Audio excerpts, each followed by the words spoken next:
miss po talaga namin kayo, di ba? Opo, Mama Lynn! Talaga? Akala nga po namin, hindi na po namin kayo makita eh. Oh, bakit naman? Siyempre, dadalaw pa rin ako sa inyo, di ba? Mabait pa kayo dito? Opo! Oh, si Jillian nasan? Mga bata, doon muna kayo sa activity center ha. Kailangan ko lang kausapin Mama Lynn nyo. Sige. Sige pa, Mama Lynn. Sige. Dito tayo. Okay, bakit? Si Jillian nasan? Tumakas si Jillian, Lynette.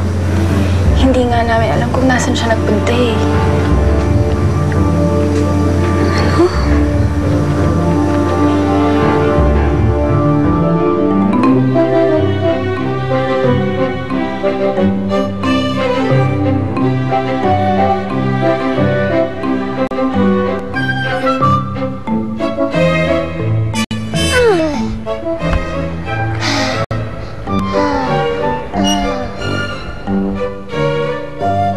Jillian!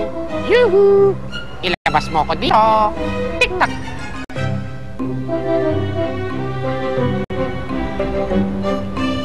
Bakit tikitok? Yun nga ang itatanong ko sa'yo eh. Bakit ba tayo tumakas? Tik-tak! Kasi wala na dun si Inay Lynette, kaya ayoko na dun. Eh anong plano mo? Saan tayo pupunta? Tik-tak! Wala akong plano tikitok eh. Ikaw, tikitok, may plano ka? Ay nako, Jillian. Patay tayo dyan. Tik-tak!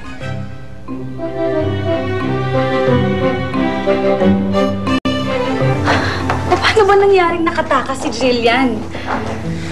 Hindi nga namin maisip kung paano na nagawa eh. Naglalakad na si Nakaki at Robert para hanapin siya, pero hanggang ngayon wala pa ring balita. Eh, yung batang yan talaga, ngayon pa talaga nakaisip magloko. Baka naman may nakaaway. Ano ba nangyari dito? Lynette, malakas ang kutob ko na ikaw ang hinahanap niya kaya siya umalis.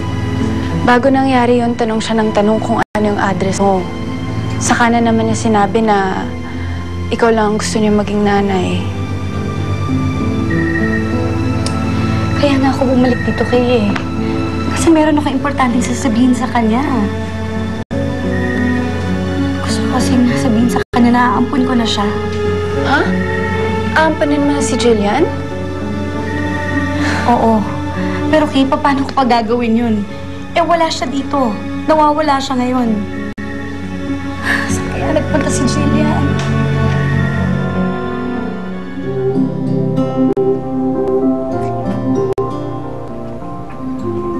Dali! Tingnan mo, turo sa amin to ni Inay Lynette. Dali, sorry nga pala kasi at ngayon, hindi ko pa rin natutupad sa yung pangako ko. Hindi ko kasi alam ang gagawin ko eh. At anong sabihin ko, hindi ba rin sila maniniwala, Dali? Pasensya ka na kung hindi ako agad naniwala sa'yo, ha? Inay Lynette? Inay Lynette!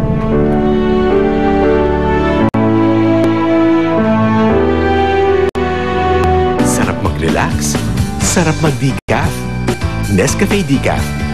Sarap ng gabi. Sarap ng kape. Why not?